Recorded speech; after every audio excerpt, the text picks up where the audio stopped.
세상에서 가장 쉬운 경제 해설, 보이는 경제 탑3의 유여울입니다.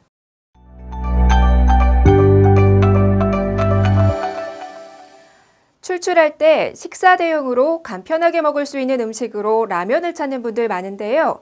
한국 라면이 해외에서도 인기를 끌며 세계인의 입맛을 사로잡고 있습니다. 관세청 조사에 따르면 올해 11월까지 우리나라 라면의 수출액 규모는 총 4억 2,810만 달러를 기록하면서 이미 지난해 1년간 수출액을 넘어섰고요. 사상 최대 규모를 기록 중이라고 하네요. 지역별로 살펴보면 중국이 전체 수출액의 26%인 1억 1,359만 달러를 차지하며 압도적인 1위를 기록했고요.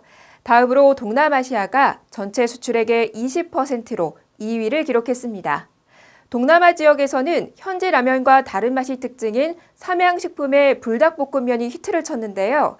한류용품처럼 이 지역 젊은이들 사이에서 한국의 매운맛을 즐기는 것이 하나의 유행이 되고 있다고 하네요. 단일 국가로는 중국에 이어 미국이 두 번째로 큰 시장으로 떠오르고 있습니다.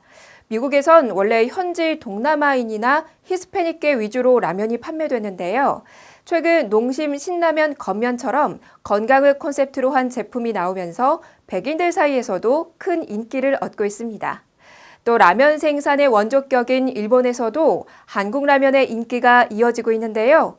일본 지역에선 총 3,081만여 달러가 팔리면서 중국, 동남아시아, 미국에 이어 네 번째로 수출이 많은 지역으로 기록됐습니다. K-팝 등의 한류 열풍과 더불어 라면을 비롯한 K-푸드에 대한 해외 관심이 지속되고 있는데요. 한국 특유의 매콤한 맛이 세계인들의 입맛에도 통하는 것 같습니다.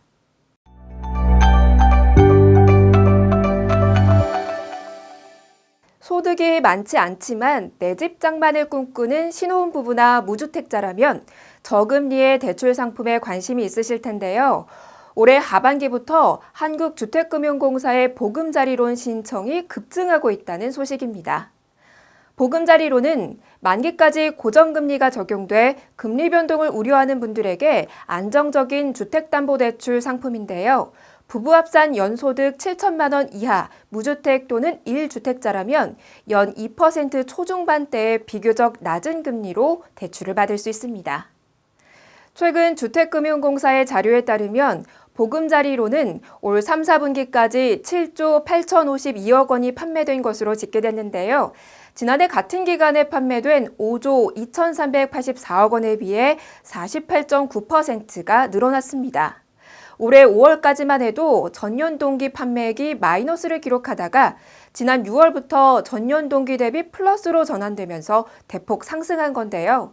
7월 판매 실적이 1조 29억 원으로 1조 원을 넘어선 데 이어 8월 1조 4,289억 원, 9월 1조 8,127억 원으로 판매 규모가 계속 늘어나고 있는 추세입니다. 지난 9.13 부동산 대책 이후 거래가 얼어붙으면서 보금자리론의 판매가 전과 같이 증가하기는 어려울 것으로 전망됐지만 서울을 중심으로 집값이 상승하면서 분위기가 반전됐고요. 안심 전환대출로 고정금리에 대한 관심이 높아진 데다 금리가 2% 초반대까지 떨어진 것이 상승세를 이끈 주요 요인으로 꼽힙니다. 그러나 지난 12, 16 부동산 대책에 따라 앞으로 보금자리론 판매 실적이 또다시 어떤 영향을 받을지는 지켜봐야 할 것 같네요.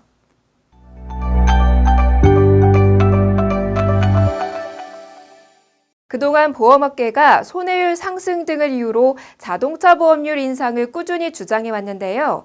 최근 정부가 이를 받아들이면서 내년부터 자동차 보험료가 3.8% 안팎으로 인상될 가능성이 높아지고 있습니다.